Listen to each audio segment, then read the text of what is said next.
Deus Santo, nós te agradecemos pelo privilégio de juntar, Senhor Deus, as nossas vozes em adoração ao Senhor. Obrigado, Senhor Deus, por esse momento onde a tua igreja te adora através dos cânticos. E te pedimos, Senhor Deus, pelo momento que teremos agora, onde juntos, como igreja, ouviremos a tua voz através da tua palavra.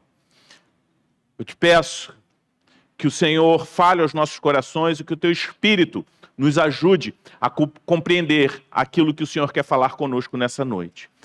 Que o teu Espírito abra os nossos ouvidos, nossos corações e mentes para receber, Senhor, a tua palavra, a tua mensagem, e que possamos compreender a tua vontade para nós nessa noite. No nome de Jesus. Amém. Você pode se assentar. Queria mais uma vez dar boas-vindas, você que está nos visitando pela primeira vez, dizer que a gente tem um presente para você aqui. Se você está aqui pela primeira vez, a gente tem um presente para você. É uma forma da gente demonstrar nossa gratidão pela sua presença aqui hoje, a forma da gente demonstrar nossa alegria por você estar cultuando conosco aqui na Igreja do Redentor no dia de hoje. Nós estamos numa série de mensagens no livro de Atos, que tem como tema a Igreja em Movimento. E eu gostaria de começar essa mensagem pedindo para você imaginar o cenário comum do nosso dia a dia. Quando você entra num hospital, essa semana eu tive que ir ao hospital por conta de dores na coluna, por conta de uma hérnia de disco. E eu lembro que ali a sala de espera tinha um número razoável de pessoas esperando por atendimento. Eu lembro que havia uma senhora de cadeira de rodas esperando. E é interessante porque se você ficar observando nos rostos das pessoas que buscam atendimento, que estão no hospital, por vezes você pode se deparar com um olhar cansado de quem já perdeu a esperança. Eu não sei o que estava passando na mente de cada uma daquelas pessoas, nem qual enfermidade cada uma delas estava enfrentando. Mas é possível que para alguns daqueles ali, certamente haviam pessoas lá dentro que eu não tive contato,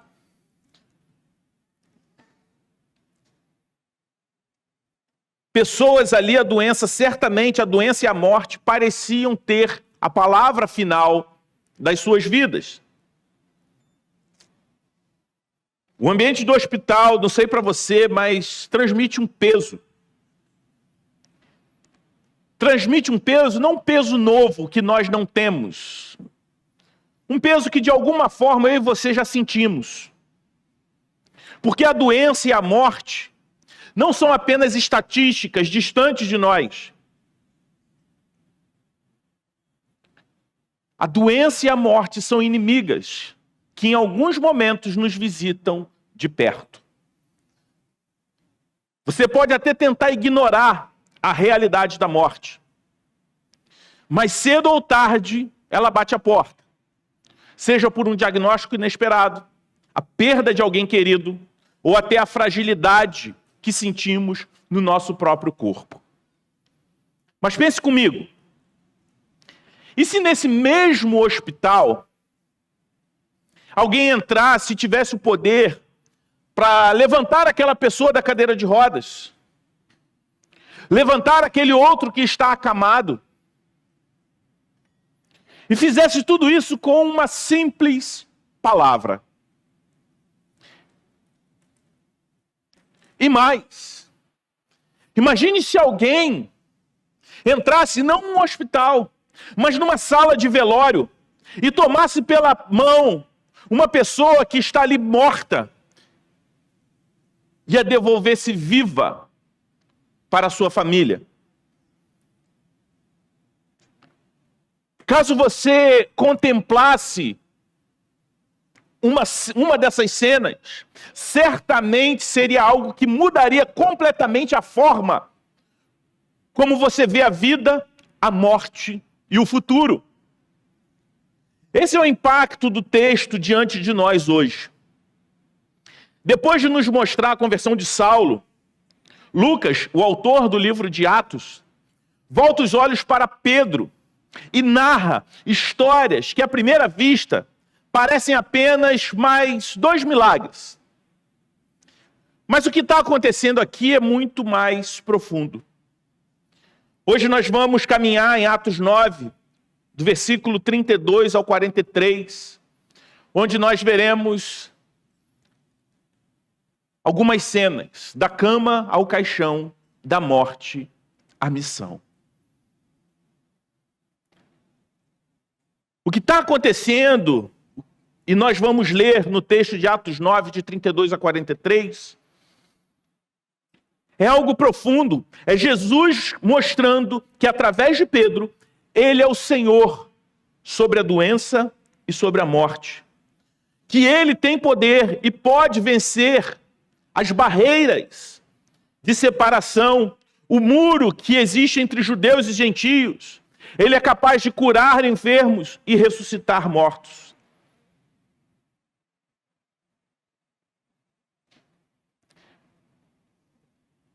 No decorrer desse sermão, nós vamos ver como Jesus vence a doença, levantando um paralítico.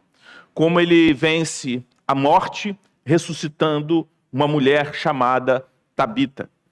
E ele começa a vencer limites culturais do apóstolo Pedro, hospedando-se na casa de alguém rejeitado pela cultura judaica.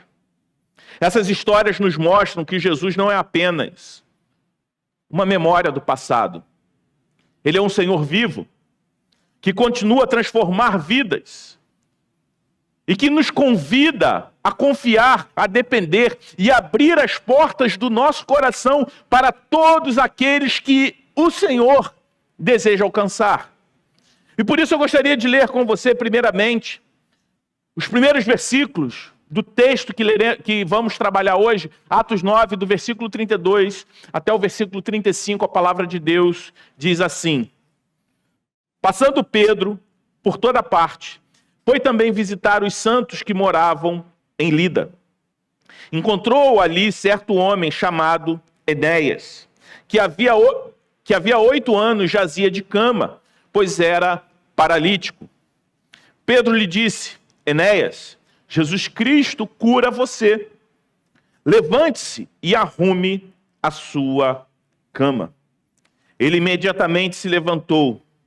Todos os habitantes de Lida e da região de Saron viram Enéas e se converteram ao Senhor. Vamos parar por aí por enquanto. Vamos imaginar, vamos ao cenário onde esse milagre acontece. Pedro está em viagem missionária, visitando comunidades cristãs que haviam surgido fora de Jerusalém. Ele chega a Lida, uma cidade cerca de 40 quilômetros de Jerusalém e 15 quilômetros da costa. Ali encontra Enéas, um homem paralítico, acamado por 8 anos. Pense nisso, 8 anos sem se mover, dependendo dos outros para tudo. O texto não diz se Enéas era casado, se tinha filhos, mas certamente o texto nos convida a imaginar a cena de dor e a frustração de alguém que perdeu os seus movimentos e, consequentemente, sobretudo na realidade daquela época, a sua dignidade. É nesse ambiente de impotência que Pedro chega trazendo uma notícia do céu para Enéas, quando ele diz: Jesus Cristo vai te curar. Ao pensar na cena, nós olhamos para a ação de Pedro. Note a forma como Pedro se dirige a Enéas. Ele não diz: eu vou te curar. Mas ele diz: Jesus Cristo vai te curar. Pedro sabe que não tem poder em si mesmo, que o milagre não é uma demonstração da sua espiritualidade, mas uma proclamação do poder do Cristo ressurreto. Aqui está uma aplicação muito profunda para mim e para você. Quantas vezes, mesmo dentro da igreja, transferimos para as pessoas métodos, estratégias, aquilo que só Cristo pode fazer? Quantas vezes nós vemos pessoas trazendo para si um poder que não pode vir de nenhum ser humano? Diferente do discurso de muito que nós vemos na internet, na televisão, daqueles falsos mestres que se colocam em uma posição de ter o poder sobre a doença, de possuir o poder sobre a morte. O apóstolo Pedro, ele age completamente diferente. E ao ser um canal, um instrumento para o milagre, ele fala: Enéas, Jesus Cristo vai te curar. É como se ele falasse: eu sou apenas um canal, eu sou apenas um instrumento, mas o poder não vem de mim, vem do Senhor. A obra não é minha, mas é de Cristo. E por vezes nós transferimos para homens aquilo que nós devemos esperar apenas do Senhor. Talvez não façamos isso conscientemente, mas é fácil atribuir a transformação espiritual a um pregador carismático, a uma música que mexe com as suas emoções, ou até uma técnica de aconselhamento específica, um homem ou uma mulher carismática, eloquente. Pedro não quer que ninguém confunda a fonte. Ele deixa claro: Enéas, Jesus Cristo te cura. E o resultado é imediato. O homem se levanta e até arruma a sua própria cama. Aquele que há 8 anos estava paralisado, paralítico, não só levanta, como arruma a própria cama. E esse detalhe não é irrelevante. Lucas quer que vejamos a restauração completa da dignidade de Enéas. Ele não apenas anda, como também assume funções básicas. Volta a ser alguém que não precisa depender do serviço de outros.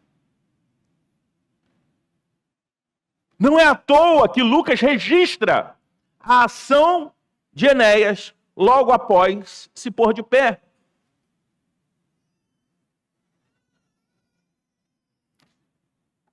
E o que isso tem a ver conosco hoje? Talvez você me diga: mas pastor, eu não sou um paralítico. Mas a verdade é que todos nós carregamos paralisias em nossa alma. Pode ser um pecado persistente, não confessado, não redimido, não depositado aos pés da cruz, um trauma que nunca foi tratado, uma amargura que nos imobiliza, uma falta de perdão que nós carregamos. Existem pessoas que estão deitadas, paralisadas há anos, em suas culpas, em seus pecados, em suas feridas, em seus ressentimentos. Outros estão paralisados pelo medo. Medo do futuro, medo de fracassar, temor a homens, medo de perder o controle, afinal de contas, cultiva em seu coração a idolatria pelo controle. Mas a palavra de Deus, através da vida do apóstolo Pedro, é para nós hoje também: Jesus Cristo te cura.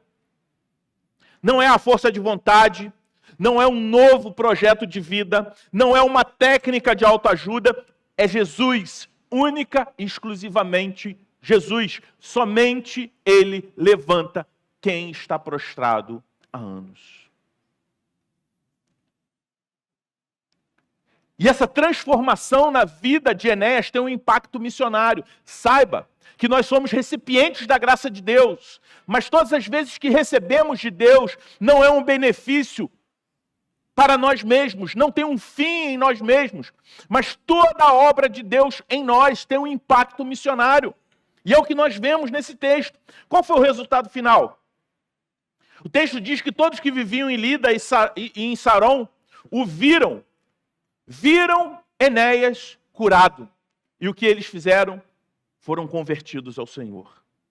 O milagre não termina em Enéas. ele se espalha como testemunho do poder de Cristo.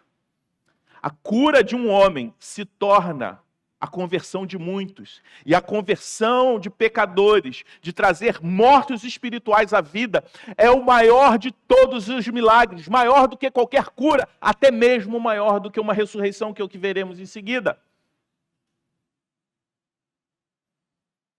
Aqui está um princípio. Quando Cristo cura a minha vida e a sua vida, eu não estou falando das enfermidades físicas somente, mas sobretudo quando Ele nos cura da enfermidade do pecado. O impacto não é apenas pessoal, não é apenas para você. O milagre de Deus na sua vida não tem um fim em você mesmo. Tem um impacto missionário, porque a glória é para Deus. Quando alguém vê a sua transformação, ele deve perceber que não foi você, mas foi Cristo agindo em você. Quantos na sua família, no seu trabalho, no seu bairro, no seu condomínio, no seu trabalho, ainda não tiveram encontro com Cristo? Precisam ouvir o Evangelho, mas precisam de alguma forma, uma ponte, que pode ser o seu testemunho, como o próprio apóstolo Pedro fala, que nós devemos estar aptos a explicar a razão da esperança que há em nós. Ou seja, diante da nossa forma de viver, diante do nosso testemunho de transformação, as pessoas precisam ficar curiosas e perguntar: por que você vive assim? Há algo diferente em você. Porque não tem como nascer de novo e continuar sendo o mesmo. Quantos se aproximariam de Cristo se vissem na sua vida um poder que não é seu, mas claramente vem do Senhor?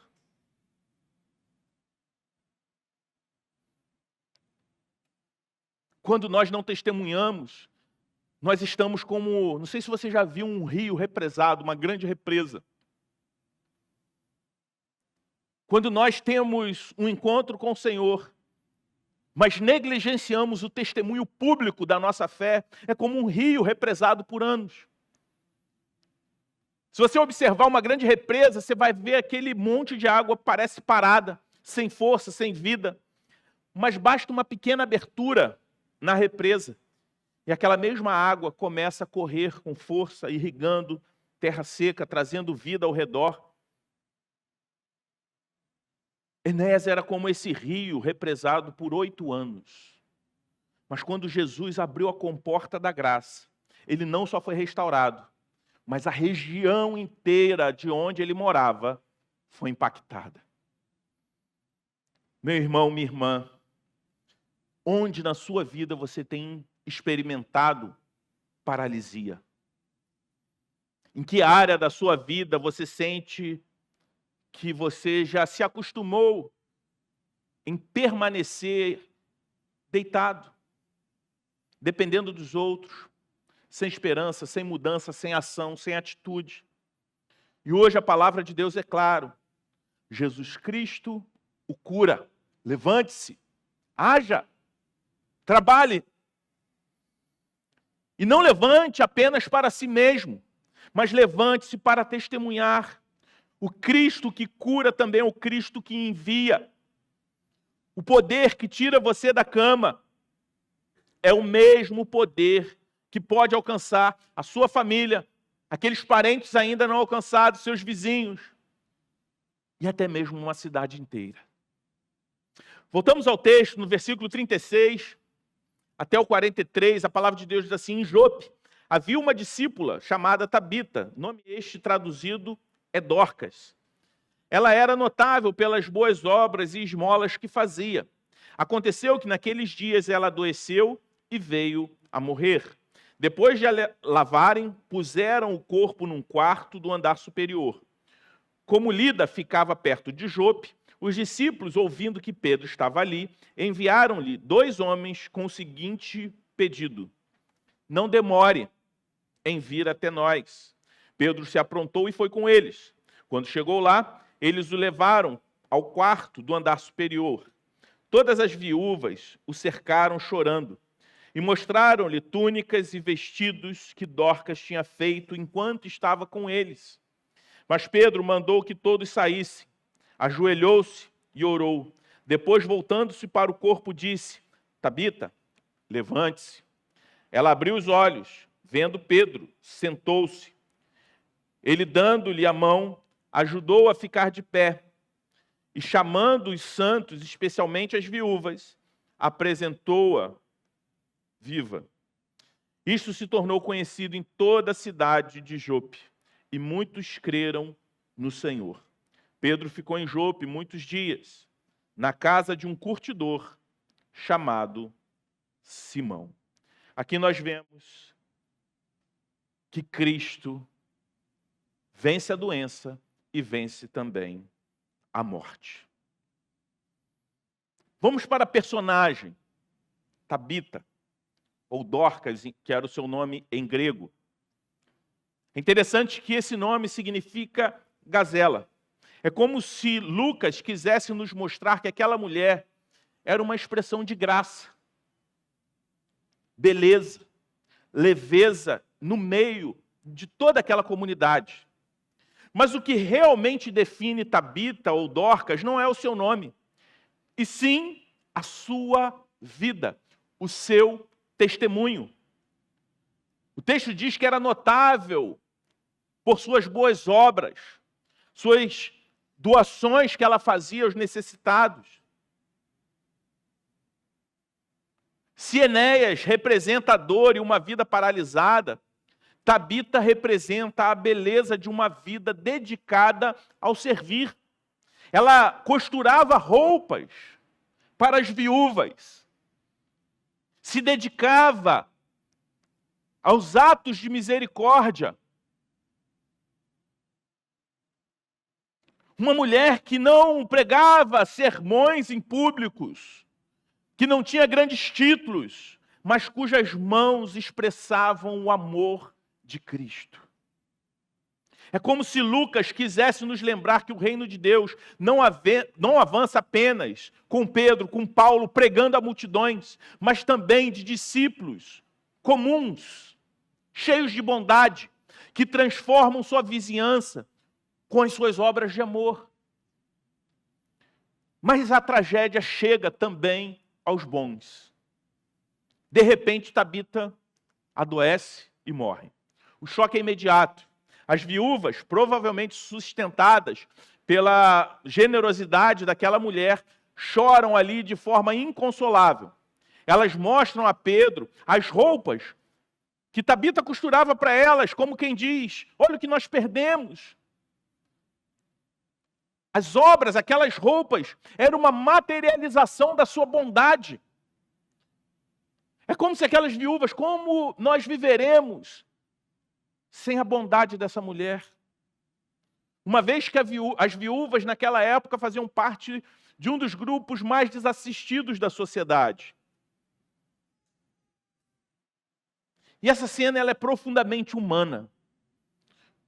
Quando alguém querido morre, nós nos lembramos não apenas das suas palavras, dos seus feitos públicos, mas lembramos das pessoas de gestos concretos. Uma comida feita com carinho, talvez você tenha isso. Aquela receita que a sua avó ou alguém querido, sua mãe, fazia. E todas as vezes que você experimenta aquele prato, você se lembra. Por quê? Afinal de contas, aquela pessoa que já se foi, fazia com maestria aquele prato. Quando você vê alguém praticando a mesma profissão, produzindo a mesma coisa que talvez um ente querido, seu avô, sua avó, seu pai, sua mãe que já partiu, você imediatamente se remete, é remetido àquela pessoa.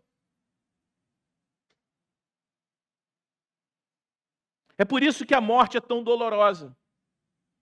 Porque interrompe a corrente do amor que nós experimentávamos através daquela pessoa que se foi.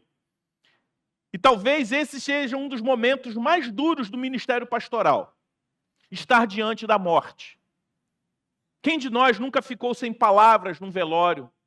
Quantas vezes nós estamos ali para consolar, os familiares de um irmão querido da nossa comunidade de fé, que tanto nos abençoou, que tanto nós experimentamos da sua bondade, do seu amor, da sua generosidade como Tabita. E temos que ser fortes para consolar enquanto nós também precisamos de consolo. Diante da morte, só o Evangelho é a resposta, é a única resposta possível. E o que as pessoas fazem? Chamam Pedro às pressas. Ele chega lá, é levado até o quarto, vê as viúvas chorando, mas ao contrário de nós, Pedro não se rende, ele faz o que tinha aprendido com o mestre, ele pede para todo mundo sair do quarto, ele se ajoelha e ora, sem pressa. Não tem nenhuma fórmula mágica, não tem espetáculo. Ele faz aquilo no privado. Pedro tem apenas uma coisa, dependência do Senhor. Depois da oração, Pedro se volta para o corpo e diz: Tabita, levante-se. As palavras nos remetem ao episódio em que Jesus ressuscitou a filha de Jairo, lá em Marcos 5:41. É como se Lucas estivesse nos dizendo: o mesmo poder que estava em Cristo agora atua por meio dos seus apóstolos. Tabita então abre os olhos, ela se senta. Pedro a toma pela mão e apresenta aquela mulher viva aos seus queridos. O que era luto vira celebração. O que era perda vira testemunho. O que era escuridão vira luz. A partir disso, não tem como não ver o impacto. O resultado é inevitável. Aquele feito se tornou conhecido em toda Jope. E o que acontece, mais uma vez, como está escrito ali no verso 42, muitos creram no Senhor. Assim como aconteceu com Enéas, a ressurreição de Tabita não foi um fim em si mesmo, mas um sinal do reino de Deus, um meio pelo qual o Evangelho alcançou mais pessoas. A vida restaurada daquela mulher é como um outdoor anunciando: em Cristo a morte não tem a última palavra. Aqui tem uma mensagem poderosa para nós. Esse milagre tem uma mensagem poderosa para nós. Primeiro, uma vida simples, ordinária, aos pés de Jesus, tem um impacto eterno. Aquela mulher, ela não foi lembrada pelo seu status, pela sua riqueza, pelo seu poder, mas pela sua bondade. Você já parou para pensar como você vai ser lembrado? Segundo, em Cristo, a morte é vencida. A ressurreição daquela mulher foi um sinal temporário, porque um dia ela morreria de novo. Afinal de contas, nós não estamos encontrando com Tabita aqui com 2000 anos circulando entre nós, não é verdade? A ressurreição dela era um sinal temporário, porque apontava para a vitória definitiva de Cristo sobre a morte na cruz e na ressurreição. Isso significa que mesmo quando nós choramos diante de um caixão, se somos discípulos de Jesus, se morremos em Cristo, nós temos esperança. Jesus é a ressurreição e a vida. Será que sua vida tem sido mais parecida com Tabita, marcado por boas obras e serviço? Ou seria você lembrado apenas por seus títulos, pelo seu status, pelas suas conquistas pessoais? E diante da morte? Você vive em desespero ou em esperança? O Evangelho mudou a sua forma de encarar as perdas? Quem são as viúvas à sua volta? Aqueles que precisam de cuidado e que Deus está chamando você a servir com atos concretos de amor e não com expressões vazias.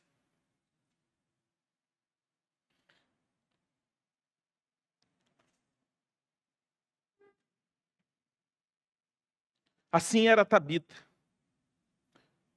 uma serva fiel, discípula de Jesus Cristo, um sermão vivo. A sua vida era uma parábola viva do Evangelho. Cristo venceu a morte. E essa vitória já se manifesta em sinais como a ressurreição daquela mulher. Mas essa vitória só será consumada por completo no dia em que não haverá mais lágrima nem luto. Enquanto esse dia não chega, o chamado é viver de forma em que nós encarnamos o Evangelho. Ele é claro, viver como aquela mulher, como Tabita, enchendo os corredores da vida com boas obras que apontam para Jesus. Agora permita-me ler novamente o versículo 43, onde nós vemos a palavra de Deus dizendo o seguinte: Pedro ficou em Jope muitos dias na casa de um curtidor chamado Simão. A terceira e última lição que esse texto nos traz é que Cristo, ele não só venceu a doença, a morte, mas ele vence também as nossas barreiras, os nossos limites. Cristo vence os nossos limites. Versículo 43 parece ter apenas um detalhe. Pedro vai para a casa de um curtidor. É um detalhe que não é apenas um detalhe. O texto termina com essa nota aparentemente simples. Se a gente ler rápido, se passarmos direto, a gente não vai dar muita importância ao versículo 43. Só que Lucas, ele não está aqui desperdiçando palavras, escrevendo um detalhe sem significado. Ele está preparando o terreno para o capítulo seguinte. O versículo 43 é um detalhe, é o elo entre a ressurreição de Tabita e a conversão de Cornélio, que veremos posteriormente. E por que isso é tão importante? Porque Pedro estava, nesse momento, hospedado na casa de alguém considerado impuro pelos padrões judaicos. Um curtidor era alguém que trabalhava com couro, manuseando animais mortos. Segundo a lei judaica, tocar em carcaças de animais mortos tornava a pessoa ritualmente impura, como descrito lá em Levíticos 11, versículo 39 e 40, mais especificamente. Para judeus devotos, viver na casa de um curtidor era algo impensável. E, no entanto, é exatamente aí que Pedro fica. O que isso significa? Que aos poucos Deus já estava ampliando, dilatando o coração do apóstolo Pedro para uma obra muito maior do que as barreiras judaicas. O que nós vemos aqui, nesse versículo que aparentemente é simples, o que vemos aqui é o Evangelho derrubando barreiras. Esse versículo é um sinal que o Evangelho começa a romper barreiras culturais. Jesus não apenas cura o doente, Enéas. Ele não simplesmente ressuscita o morto, Tabita. Ele começa a curar também de barreiras e ressuscitar corações endurecidos. O Evangelho não se limita a transformar só indivíduos, mas também transforma comunidades. Ele não apenas muda a vida privada dos discípulos de Jesus, mas também redefine quem pode se assentar à mesa conosco, quem pode entrar na nossa casa, quem pode ser chamado de irmão. Esse versículo nos provoca. Se Pedro, ainda marcado por traços da tradição judaica, pôde abrir mão de suas reservas e se hospedar na casa de um curtidor, será que nós, como igreja, estamos prontos para hospedar pessoas impuras, segundo as nossas categorias culturais? O O que vemos aqui é Deus nos preparando para abrir novas portas. Antes de Pedro pregar a Cornélio, que veremos posteriormente, ele precisa aprender a conviver com Simão, o curtidor. Muitas vezes Deus coloca em nossa vida pequenas experiências para a nossa santificação, para nos preparar para passos maiores de obediência. Cristo quer vencer nossas barreiras internas. É fácil falar que o Evangelho é para todos. Difícil é receber na nossa casa quem nós pensamos que não se encaixa no Evangelho. O coração humano é mestre em erguer muros, mas Jesus insiste em derrubá-los a todo tempo. Esse texto também fala sobre uma verdade muito importante. Hospitalidade é espiritualidade. Tanto que faz parte das qualificações daqueles que aspiram à liderança cristã. Hospitalidade é espiritualidade. Pedro não está apenas aceitando ser hospedado, ele está entrando em uma nova realidade a partir do Evangelho. Abrir a porta da casa é abrir o coração para o que Deus está fazendo no mundo. Quem seria o curtidor na sua vida? Aquela pessoa ou grupo que você sempre evita, que você não imagina dividir a mesa? Quem seria? Será que a igreja tem repetido os mesmos erros dos judeus, impondo barreiras de pureza cultural que Deus já derrubou em Cristo? Você está disposto a deixar que Deus expanda, dilate o seu coração, mesmo que isso signifique confrontar tradições e preferências pessoais? Cristo não apenas vence a doença e a morte, ele vence também as nossas barreiras culturais. E essa talvez seja a cura mais difícil de todas.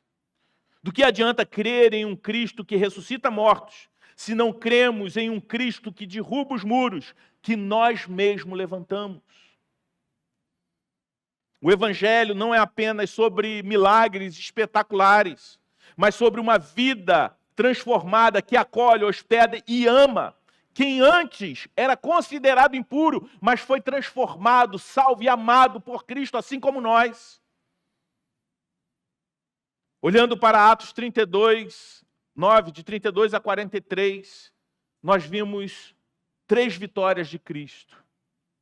Ele cura o paralítico, mostrando que nenhum estado de fraqueza é definitivo para quem está em Cristo. Ele ressuscita uma mulher, mostrando que nem a morte pode apagar a esperança que temos no Evangelho de Cristo Jesus. E por último, ele derruba muros, hospedando Pedro na casa de um curtidor, mostrando que o Evangelho não reconhece barreiras humanas de exclusão. Todos esses sinais apontam para algo ainda maior: a obra da cruz e da ressurreição. Cristo venceu a nossa doença espiritual. Assim como Enéas estava paralisado, nós também estávamos mortos em nossos delitos e pecados, como o próprio apóstolo Paulo fala lá em Efésios 2:1. A maior doença que carregamos não é física, meu irmão e minha irmã, mas é espiritual, é o pecado. O pecado nos paralisa, nos torna incapazes de derrubar as nossas barreiras. Ou melhor, nos faz levantar barreiras, nos deixa inaptos a buscar a Deus por nós mesmos. E só há uma voz que pode dizer: levante-se. E essa voz é a voz de Jesus. Então, mesmo que você não enfrente uma doença física que te paralise, saiba que todos nós nascemos paralisados espiritualmente, doentes espiritualmente, e só quem pode nos levantar é a voz de Jesus. Cristo também venceu a morte de uma vez por todas. Assim como Tabita se levantou, a ressurreição de Jesus é a garantia que a morte não terá a última palavra sobre aqueles que creem nele. Tabita ressuscitou para morrer de novo, mas Jesus ressuscitou para nunca mais morrer. Ele é as primícias dos que dormem, como está escrito pelo apóstolo Paulo em 1 Coríntios 15, 20. A vida eterna começa aqui e será consumada quando Cristo voltar.